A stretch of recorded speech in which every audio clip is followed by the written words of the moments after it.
রাত তখন গভীর। কলকাতার পুরনো বুক চিরে শুয়ে থাকা এক অভিশপ্ত গলি, নীলকুঠি লেন। সেই গলির এক জরাজীর্ণ একতলা ঘরের ভেতর একা বসে আছেন লালবাজারের স্পেশাল ক্রাইম ব্রাঞ্চের তুহুর অফিসার রুদ্র সেন। তবে আজ তার গায়ে পুলিশের উর্দি নেই, পরনে এক পরিযায়ী শ্রমিকের মলিন পোশাক।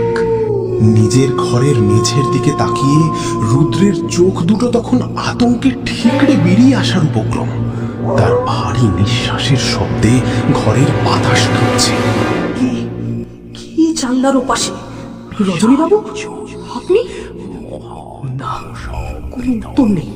কিছু অদ্ভুত মন্ত্রটা তো বন্ধ হচ্ছে না। জানলার বাইরে থেকে নয়, ওটা তোমার ঘরের ভিতর থেকেই আসছে। এই তো মেঝের চকটার নিচে এগুলো কি? টর্চটা জ্বলছে না কেন? এবার জ্বলেছে। ও গড, এ তো রক্ত! মেঝেতে তাজা তপ্ত রক্ত দিয়ে এই ভয়ানক 8 কোণ বিশিষ্ট নক্ষত্রটা কি আঁকলো? আর তার মাঝখানে ওটা একটা মাটির তৈরি চোখ। ওটার পাতা নড়ছে কেন? ওটা আমার দিকেই তাকিয়ে আছে। যুক্তি, আইন আর বিজ্ঞানের অহংকারে বলিয়ান এক তীক্ষ্ণ বুদ্ধির গোয়েন্দা প্রথমবার বুঝতে পারলেন এই মহাবিশ্বে এমন কিছু অন্ধকার গলি আছে যেখানে মানুষের তৈরি বিজ্ঞান এসে হাত জোড় করে হাঁটু গেড়ে বসে পড়ে। রুদ্রর হাত পাগুলো তখন ঠান্ডায় জমে বরফ হয়ে যাচ্ছে। না, আমি এসব বিশ্বাস করি না। বাতাস, আমার ঘরের বাতাস এত ভারী হয়ে যাচ্ছে কেন? কেউ একটা অন্ধকার দেওয়াল থেকে হাত বের করে আমার গলাটা চিপে ধরছে। বাঁচান কেউ। এই কাহিনীর সমস্ত চরিত্র, ঘটনা এবং তন্ত্রমন্ত্রের বিবরণ সম্পূর্ণ কাল্পনিক। এর সাথে বাস্তব কোনো ব্যক্তি বা ঘটনার মিল থাকলে তা নিতান্তই কাকতালীয়। আমাদের উদ্দেশ্য কোনো প্রকার অন্ধবিশ্বাস, কুসংস্কার বা অলৌকিকতাকে সমর্থন করা নয়, কেবলই শ্রোতাদের একটি রোমাঞ্চকর অডিও অভিজ্ঞতা উপহার দেওয়া। সতর্কতা: দুর্বল চিত্তের ব্যক্তি এবং শিশুদের গল্পটি শোনার ক্ষেত্রে সতর্ক থাকতে অনুরোধ করা হচ্ছে। আজ আপনাদের জন্য হাড় হিম করা সাইকোলজিক্যাল হরর আর ব্ল্যাক ম্যাজিকের গোলক ধাঁধা, যেখানে প্রতিটা সেকেন্ডে মৃত্যুর ছায়া আপনার দিকে এগিয়ে আসবে। হেডফোনটা কানে শক্ত করে লাগিয়ে নিন, ঘরের আলোটা নিভিয়ে দিন, কারণ আজকের গল্প নীলকুঠি লেনের রক্তচক্ষু। লালবাজার পুলিশ হেডকোয়ার্টারের স্পেশাল ক্রাইম ব্রাঞ্চের এসি ঘর। টেবিলের ওপাশে গম্ভীর মুখে বসে আছেন সিনিয়র ডিআইজি সুমিত বাবু, আর এপাশে চেয়ারে হেলান দিয়ে এক গাল হেসে দাঁড়িয়ে আছে 32 বছরের টকবগে তরুণ অফিসার রুদ্র সেন। বিজ্ঞান আর লজিক ছাড়া যে নিজের জীবনে আর কিচ্ছু বোঝে না। সুমিতবাবু একটা লাল রঙের ফাইল রুদ্রর দিকে এগিয়ে দিলেন। বসো রুদ্র, এই ফাইলটা দেখো। নীলকুঠি লেনে 4টে ডেড বডি পাওয়া গেছে। কেসটা খুব অদ্ভুত। অদ্ভুত মানে সুমিতদা, সিরিয়াল কি? হতে পারে, কিন্তু ডাক্তারদের পোস্টমর্টেম রিপোর্ট বলছে মৃতদেহগুলোর বাইরে কোনো আঘাত বা বিষের দাগ নেই, কিন্তু তাদের শরীরের ভেতরের লিভার, ফুসফুস সব গলে জল হয়ে গেছে। আর প্রতিটা লাশের ঘরে রক্ত দিয়ে একটা উল্টো অষ্টকোণ আগা থাকছে। পাড়ার লোক বলছে কোনো তান্ত্রিক নাকি ব্ল্যাক ম্যাজিক করছে। কাম অন সুমিতদা, 2026 সালে দাঁড়িয়ে আপনিও কুসংস্কার বিশ্বাস করছেন?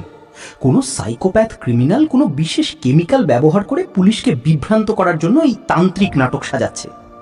আমি কেসটা নিচ্ছি।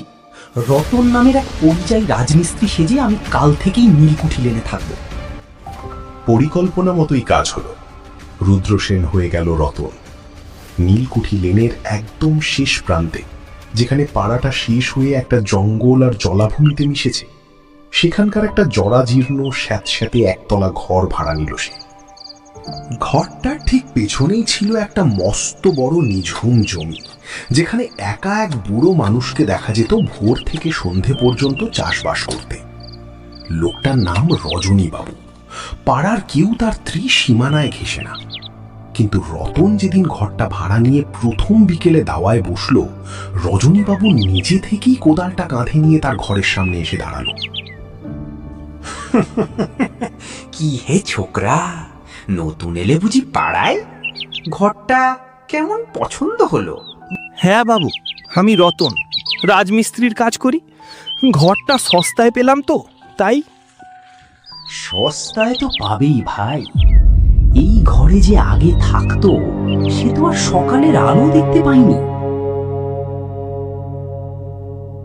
তা ভয় ডর নেই তো তোমার? আমার এই জমিতে আমি কত কি চাষ করি। কখনো কোনো দরকার হলে বুড়ো রজনীর কাছে চলে এসো, কেমন? জ্যাঠামশাই বলে ডাকতে পারো। লোকটার চোখের মনি দুটো কেমন যেন স্থির, পলক পড়ে না। চেঁচে এসে এত গল্প করার কি দরকারের? তবে পুলিশি মন বলছে এই একাকী চাষি লোকটার উপর কড়া নজর রাখতে হবে। দিন গড়াতে লাগলো। রতন খেয়াল করলো পাড়ার আসল প্রাণ লুকিয়ে আছে মোড়ের দিলীপবাবুর মুদি ও চায়ের দোকানে। সেখানে রোজ সন্ধে 4-5 জন পাড়ার লোক এসে বসে।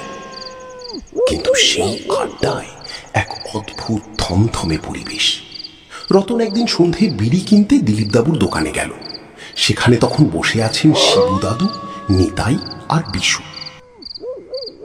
আরে শিবুদা, শুনলে কাল রাতেও নাকি ওই শ্মশানের দিকের জঙ্গল থেকে ডমরুর আওয়াজ পাওয়া গেছে। পাড়াটা আর আস্ত থাকবে না। আর বলো না দিলীপ, ওই রজনী বুড়োটা যেদিন থেকে ওই জমিতে চাষ শুরু করেছে সেদিন থেকে পাড়ায় অলৌকিক উপদ্রব বেড়েছে। লোকটা সারাদিন মাটির দিকে তাকিয়ে কি বিড়বিড় করে, ওর সাথে কেউ কথাই বলে না পাড়ার। এই যে রতন ভাই, তুমি তো নতুন এসেছো। শুনলাম রজনী বুড়ো নাকি তোমার ঘরের সামনে গিয়ে রোজ চেঁচে কথা বলে। সাবধান ভাই, ওর সাথে মেলামেশা একদম কম করো। লোকটার কুদৃষ্টি যার উপর পড়ে সে রাতে শুয়ে সকালে লাশ হয়। ঠিক বলেছে বিশু, ওই রজনীর চাল চলন ভালো নয়। দিনের বেলাতেও মানুষ এখন ঘরের বাইরে বেরোতে ভয় পাচ্ছে এই পাড়ায়। বিকেল 5টা বাজলেই সবাই জানলা দরজা বন্ধ করে দেয়। বাতাসে মৃত্যু ঘুরছে রে রতন, তুই সাবধানে থাকিস। চায়ের দোকানের এই আলোচনা শুনে আমার ভেতরের যুক্তিবাদী মনটা হাসলো। এই 4-5 জন লোক মিলে পুরো পাড়াটায় একটা মাস হিস্টেরিয়া বা কাল্পনিক ভয়ের জন্ম দিচ্ছে। আর এই সুযোগেই আসল অপরাধী খুনগুলো করে যাচ্ছে। রজনীবাবু হয়তো একটু খ্যাপাটে, তাই সবাই তাকে সন্দেহ করে।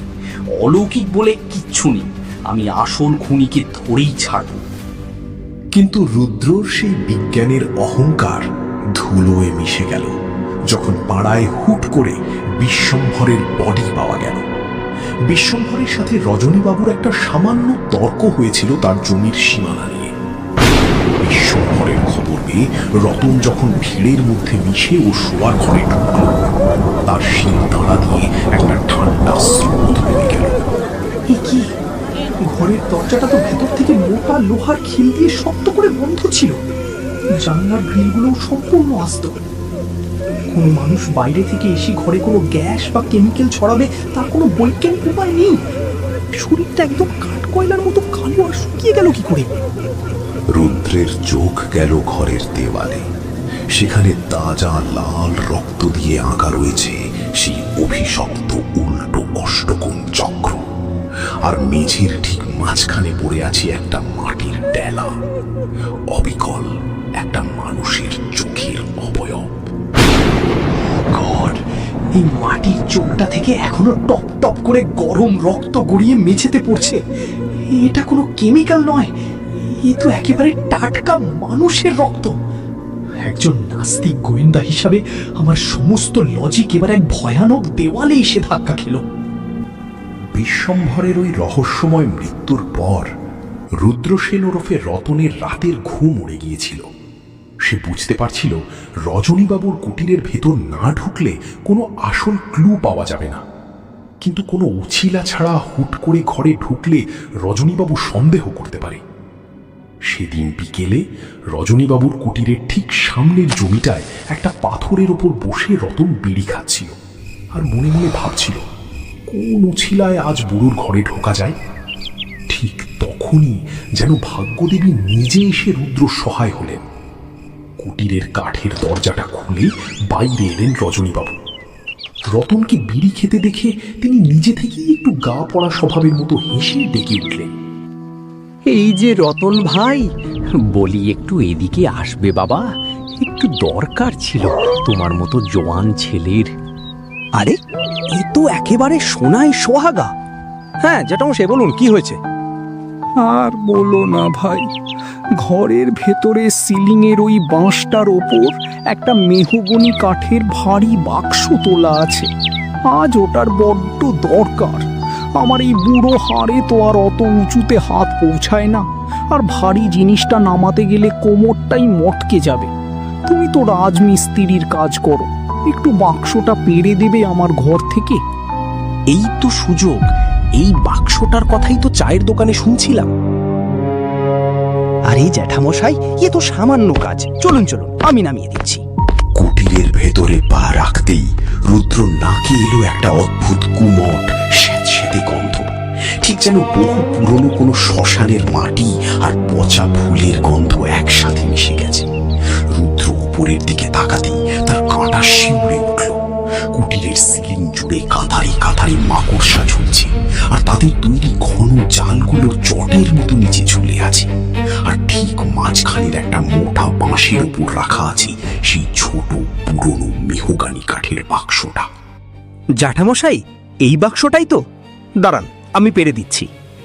হ্যাঁ ভাই, ওই বাক্সটাই, তবে সাবধানে, ওটা বড্ড ভারী।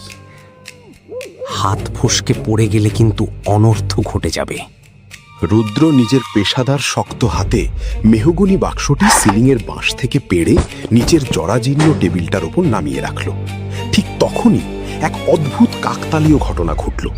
কুটিরের বাইরে হঠাৎ কোনো একটা অকারণ শব্দ হলো, যেন কেউ একজন চুপি চুপি হেঁটে চলে গেল।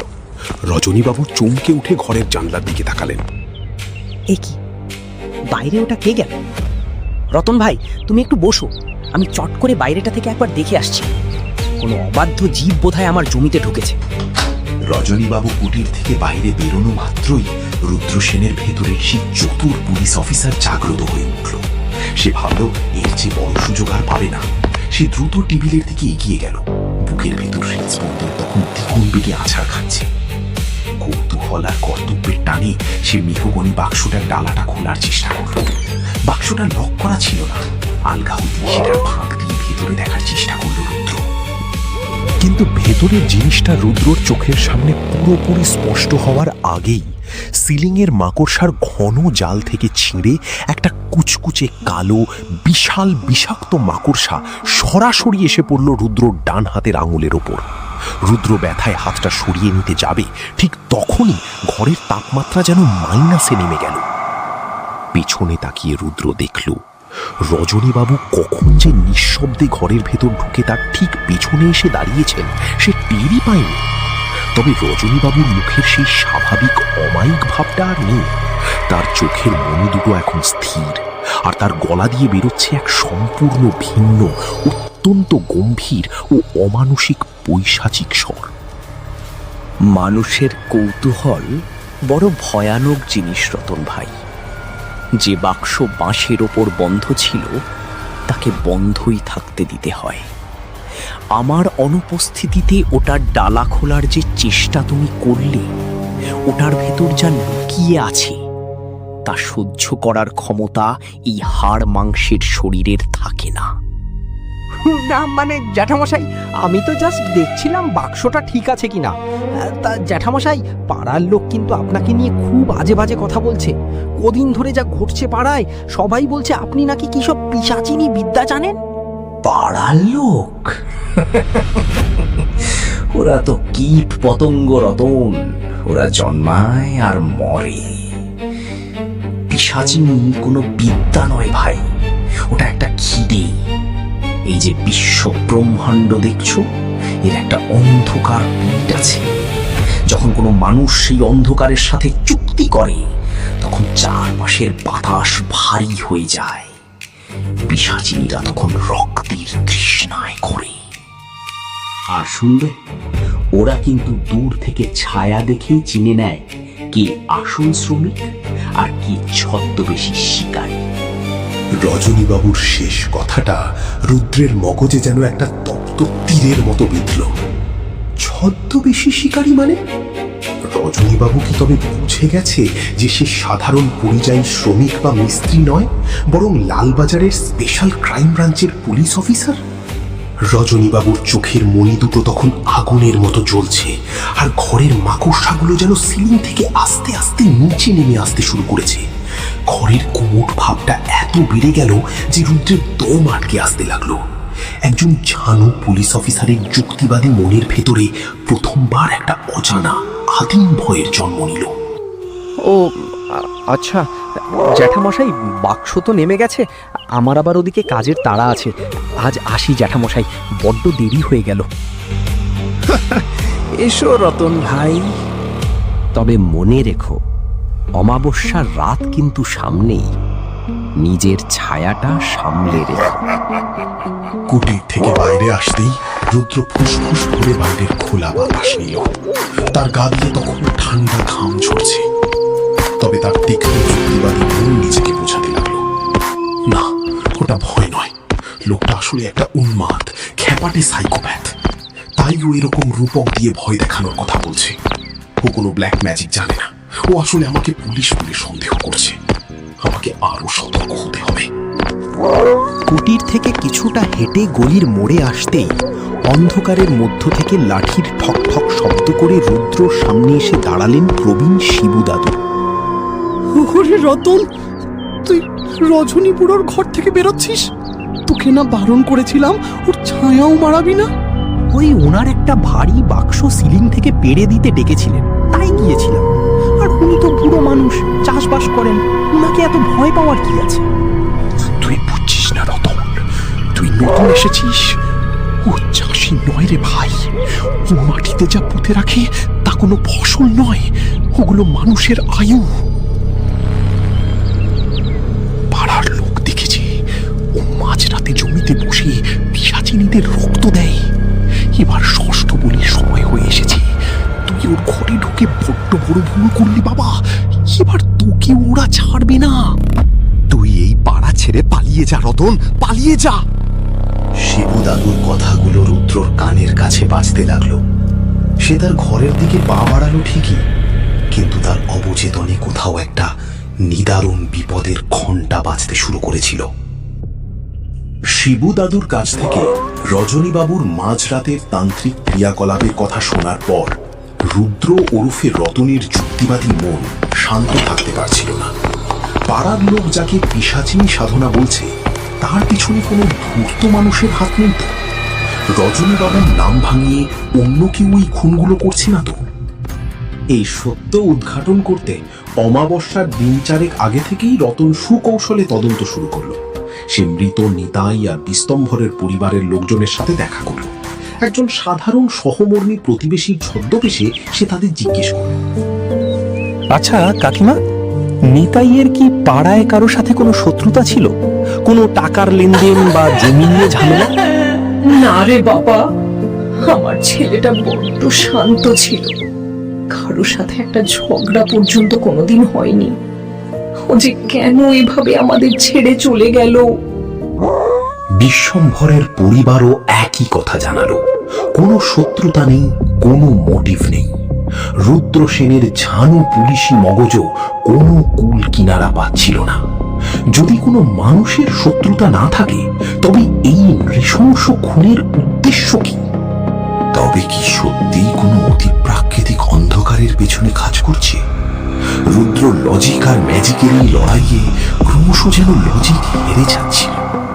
ঠিক অমাবস্যার দুদিন আগের রাত। ঘড়িতে তখন রাত 2টো। রুদ্রর ঘরের জানলা দিয়ে একটা অদ্ভুত ঠান্ডা হাওয়া এসে তার চোখে লাগলো। হঠাৎই তার ঘুমটা ভেঙে গেল। অবচেতনেই তার মনে হলো আজ রাতে রজনীবাবুর ওই জমিতে কিছু একটা ঘটতে চলেছে। সে আর ঘরে থাকতে পারল না। নিজের 9mm পিস্তলটা কোমরে গুঁজে অত্যন্ত নিঃশব্দে ঘর থেকে বেরিয়ে পড়ল রুদ্র। ঘুটঘুটে অন্ধকার নীলকুঠি লেনের বুক চিরে সে এগিয়ে চলল রজনীবাবুর কুটিরের সামনের সেই পরিত্যক্ত জমির দিকে। জমির কাছাকাছি পৌঁছতেই রুদ্র একটা বিশাল আম গাছের আড়ালে গা ঢাকা দিল। সেখান থেকে সামনে তাকাতেই তার মুখের রক্ত যেন হিম হয়ে গেল। শিবু দাদুর কথা অক্ষরে অক্ষরে সত্যি। অন্ধকারের মধ্যে একটা মশাল জ্বলছে, আর তার আলোয় দেখা যাচ্ছে বসে আছেন স্বয়ং রজনীতান্ত্রিক। তার চারপাশে ছড়ানো কঙ্কালের খুলি, রক্তবর্ণ ফুল আর নানা তান্ত্রিক সরঞ্জাম। রজনীবাবু চোখ বন্ধ করে এক পৈশাচিক মন্ত্র জপ করছেন, কিন্তু সবচেয়ে ভয়ানক দৃশ্য ছিল রুদ্রর চোখের মনে স্থির হয়ে গেল। সে দেখল রজনীবাবুর চারপাশের বাতাসে একটা কুচকুচে কালো ধোঁয়াটে অশরীরী অবয়ব চক্কর কাটছে। কোন মানুষের ছায়া নয় ওটা, ওটা এক আদিম পিশাচী। রুদ্র নিজের চোখকে বিশ্বাস করতে পারছিল না। বিজ্ঞান বনাম অন্ধকারের এই চাক্ষুষ লড়াইয়ে সে যখন থরথর করে কাঁপছে, ঠিক তখনই ঘটল সেই চরম ঘটনা। রজনীবাবু চোখ না খুলে, চিৎকার না করে, অত্যন্ত ঠান্ডা আর পৈশাচিক গলায় সরাসরি গাছের দিকে তাকিয়ে বলে উঠলেন, রতন, দেখেছিস? আমাকে দেখতে এসেছিস? কি করছি দেখছিস তো ওই গাছের পিছন থেকে? কৌতূহল বড্ড খারাপ জিনিস রে ভাই। রুদ্র সেনের জীবনে এই প্রথম কোনো অপরাধীকে দেখে বুক কেঁপে উঠল। সে আর এক মুহূর্ত দাঁড়ালো না, সমস্ত শক্তি দিয়ে সে উল্টো দিকে দৌড়াতে শুরু করলো। পেছন থেকে তখন রজনীবাবুর সেই অমানসিক গলার আওয়াজ বাতাসে ভেসে আসছিল, দৌড়ে কোথায় পালাবি রতন? অমাবস্যার রাত এসে গেছে, তোকে আমি বলি দেবই, তোকে বলি দেবই। হ্যালো সুমিতদা, সুমিতদা, আমি রুদ্র বলছি। নীলকুঠি লেনের কেসটা কোনো মানুষের কাজ নয় সুমিতদা। এখানে কোনো লজিক খাটবে না।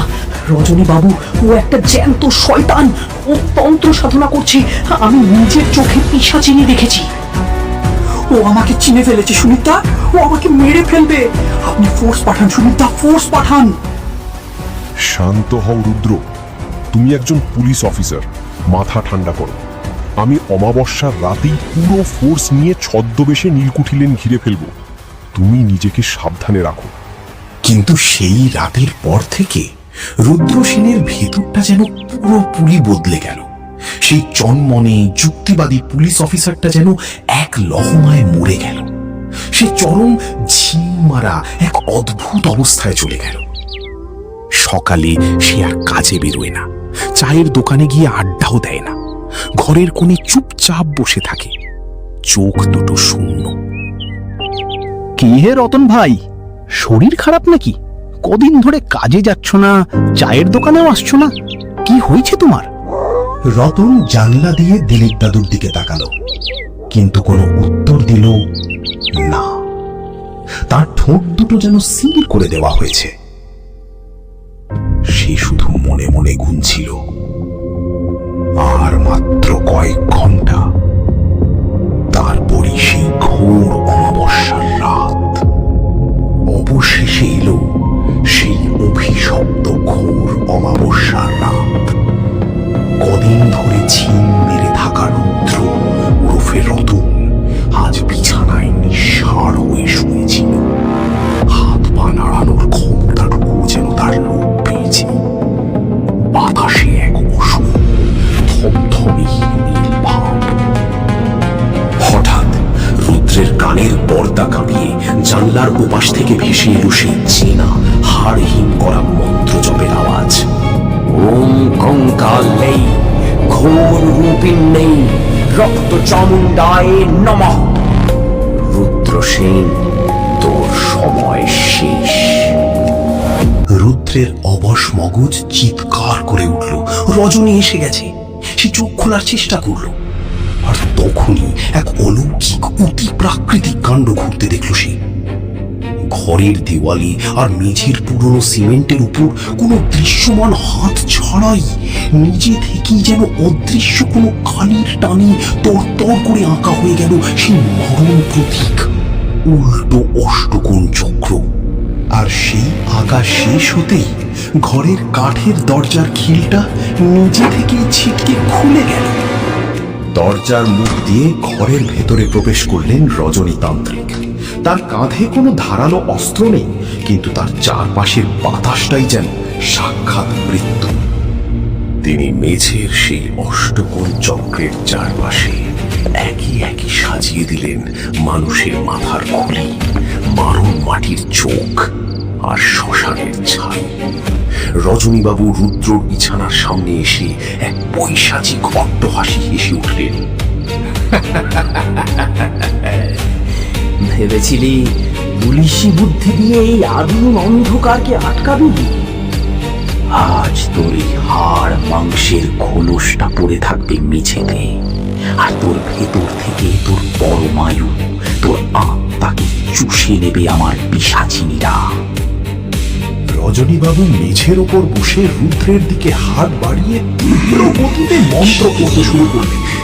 রজনীবাবুর হাতের তালু থেকে যেন একটা অদৃশ্য আকর্ষণী শক্তি রুদ্রের শরীরকে টানতে লাগল। রুদ্র অনুভব করলো তার শরীরের ভেতরটা ফুটন্ত তেলের মতো ফুটছে, তার হৃৎপিণ্ড অবশ হয়ে আসছে, কিন্তু বাইরে কোনো রক্তপাত নেই। সে বুঝতে পারলো তার আত্মাটাকে শরীর থেকে টেনে বের করার চেষ্টা চলছে। না, আমাকে বাঁচতে হবে, এভাবে আমি শেষ হতে পারি না। চরম মৃত্যুর মুখে দাঁড়িয়ে নিজের শেষ মানসিক শক্তি ও পুলিশি জেদকে এক করে রুদ্র এক অভাবনীয় কাণ্ড করল। সে কোনো রকমে কামড়ে ধরে থাকা অবশ ভাবটাকে ঝেড়ে ফেলে বিছানা থেকে উঠে দাঁড়ালো। টালমাটাল পায়ে সে দরজা দিয়ে বাইরে বেরিয়ে যাওয়ার জন্য মরিয়া চেষ্টা করলো, কিন্তু রজনীতান্ত্রিকের চোখ এড়ানো অসম্ভব। এত অহংকার তোর যুক্তি? আমার মায়াজাল ছিঁড়ে পালাবি? রজনীবাবু তার পাশে থাকা ভারী তান্ত্রিক কাঠের দণ্ডটা তুলে সজোরে আঘাত করলেন রুদ্রের মাথার পেছনে। রুদ্র একটা যন্ত্রণাক্ত বোমানি দিয়ে মেঝেতে সেই উল্টো অষ্টকোণ চক্রের ওপর অবশ হয়ে লুটিয়ে পড়ল। সে পুরোপুরি জ্ঞান হারিয়ে ফেলল। রুদ্র অজ্ঞান হতেই রজনীবাবু আবার তার সেই পৈশাচিক সাধনা শুরু করলেন। ঘরের সিলিং থেকে সেই কালো ধোঁয়াটে পিশাচিনীর ছায়াটা নিচে নেমে এলো। রজনীবাবুর মন্ত্রের টানে রুদ্রের নিথর দেহ থেকে একটা হালকা নীলচে আলোর অবয়ব, তার আত্মা ধীরে ধীরে উপরের দিকে উঠে আসতে লাগলো। তান্ত্রিক ও তার পিশাচিনী মিলে রুদ্রর সেই অন্তরের জীবন শক্তি, তার ইন্টারনাল এনার্জি গ্রাস করতে যাবে। ঠিক সেই অন্তিম সেকেন্ডে রজনী, হোল্ড অন, হাত ওপরে তোলো। লালবাজার পুলিশ চারপাশ ঘিরে ফেলেছে। অমাবস্যার রাতেই পুরো ফোর্স নিয়ে নীলকুঠি লেন ঘিরে ফেলেছিলেন হেড অফিসার সুমিতদা। ঠিক সঠিক মুহূর্তে পুলিশ দরজা ভেঙে ঘরের ভেতরে আছাড় খেয়ে পড়ল। সেই অলৌকিক নীলচে আলোর ছায়াটা পুলিশের আগমনে দপ করে আবার রুদ্রের দেহের ভেতরেই মিলিয়ে গেল। পুলিশ অফিসাররা ঝাঁপিয়ে পড়ে রজনীতান্ত্রিককে হাতে নাতে সেই তান্ত্রিক সরঞ্জাম সহ চেপে ধরল। লোহার হাতকড়াটা যখন রজনীর কবজিতে বসল, তখন তার চারপাশের সেই ধোঁয়াটে পিশাচিনীটা এক আর্তনাদ করে জান লাগিয়ে মিলিয়ে গেল। বাইরে ততক্ষণে শিবু দাদু আর দিলীপদা সহ পাড়ার শয়ে লোক মশাল হাতে জড়ো হয়ে গেছে। নীলকুঠি লেনের সেই মরণ চক্র আজ স্তব্ধ। আদালত রজনীতান্ত্রিককে আমৃত্যু কারাদণ্ডের নির্দেশ দিয়েছে। তাকে পাঠিয়ে দেওয়া হয়েছে আলিপুর সেন্ট্রাল জেলের এক নির্জন কালকুঠুরিতে। অন্যদিকে হাসপাতালে টানা 4 দিন মৃত্যুর সাথে পাঞ্জা লড়ে অবশেষে চোখ মেলল রুদ্রসেন। সুমিতদা তার বেডের পাশে এসে দাঁড়িয়েছিলেন। গ্রেট জব রুদ্র, তুমি নিজের জীবন বাজি রেখে নীলকুঠি লেনের ওই তান্ত্রিককে হাতে নাতে ধরিয়ে দিলে। ও এখন জেলের অন্ধকার সেলে পৌঁছবে। তুমি সুস্থ হয়েই আবার লালবাজারে জয়েন করছো। থ্যাংক ইউ সুমিতদা। বিজ্ঞান অপরাধীকে লকআপে পুরেছে ঠিকই, কিন্তু ওই রাতে আমার শরীর থেকে যেই জিনিসটা টেনে বের করা হচ্ছিল, বিজ্ঞান কি আজও তার ব্যাখ্যা দিতে পারবে? লালবাজারের পুলিশ ভেবেছে অপরাধী ধরা পড়েছে, তাই কেস ডায়েরি বন্ধ। কিন্তু রজনীতান্ত্রিকের সেই পিশাচিনী সাধনা কি আদেও শেষ হয়েছে? আলিপুর জেলের সেই খুটখুটে অন্ধকার ৩ নম্বর সেলে, যেখানে সূর্যের আলো পর্যন্ত পৌঁছায় না, সেখানে মাঝরাতে পাহারাদার পুলিশরা এক হাড়হীন করা দৃশ্য দেখতে পায়। রাত তখন 2টো। জেলের মেঝের শক্ত পাথরের ওপর নিজের আঙুলের নখ দিয়ে, নিজেরই রক্ত দিয়ে রজনীতান্ত্রিক আবার এঁকে চলেছেন সেই অভিশপ্ত উল্টো অষ্টকোণ চক্র। তার মুখে সেই চেনা পৈশাচিক অট্টহাসি। কারাগারের চারপাশের বাতাস হঠাৎ করেই ভারী আর বরফের মতো ঠান্ডা হয়ে আসে, কারণ দেওয়াল আর লোহার গড়াত কোনো অতি প্রাকৃতিক অন্ধকারকে আটকে রাখতে পারে না। জেলের সিলিংয়ে আবার জ্বলতে শুরু করেছে কুচকুচে কালো মাকড়সার জাল। রজনীতান্ত্রিকের সেই পিশাচিনী জেলের ভেতরেও তাকে খুঁজে নিয়েছে। অন্ধকার সেলে বসে রজনীতান্ত্রিক ফিস ফিস করে হেসে উঠলেন। বোকা পুলিশ ভেবেছে লোহার খাঁচায় রজনীকে আটকে রাখা যায়? আমার মহাচক্রের ষষ্ঠ বলি, ওই রুদ্রসেনের আত্মা যে এখনো বাকি আছে। এই জেলেই শুরু হবে আমার নতুন সাম্রাজ্য। এখান থেকেই আমি টেনে নেব তার শেষ নিঃশ্বাস।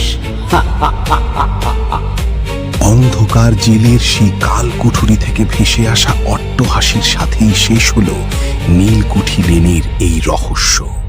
হ্যাঁ শ্রোতা বন্ধুরা, রজনীতান্ত্রিকের অপরাধের শেষ হয়নি, বরং জেলের অন্ধকার প্রকোষ্ঠে বসে শুরু হয়েছে আরো ভয়ানক এক অধ্যায়। ষষ্ঠ বলি পূর্ণ করতে সে যে কোনো দিন আবার ফিরে আসবে। আজ রাতে ঘরের আলোটা নেভানোর আগে একবার দেওয়ালটার দিকে তাকাবেন তো। জেলের সেই অন্ধকারের ছায়াটা আপনার ঘরে এসে পড়েনি তো? আর আপনার কানের কাছে কেউ ফিস ফিস করে বলছে না তো, ষষ্ঠ বলি এখনো বাকি আছে? রজনীর এই নতুন জেলের সাম্রাজ্য আর রুদ্রর ভাগ্য নিয়ে যদি আপনারা পার্ট 2 শুনতে চান, তবে কমেন্ট বক্সে এখনই পার্ট 2 লিখে যান। আপনাদের কমেন্ট পেলেই আসবে পরবর্তী খণ্ড। আজকের গল্প ভালো লাগলে এখনই সাবস্ক্রাইব আর শেয়ার করে দিন। সাবধানে থাকবেন, সতর্ক থাকবেন। শুভরাত্রি।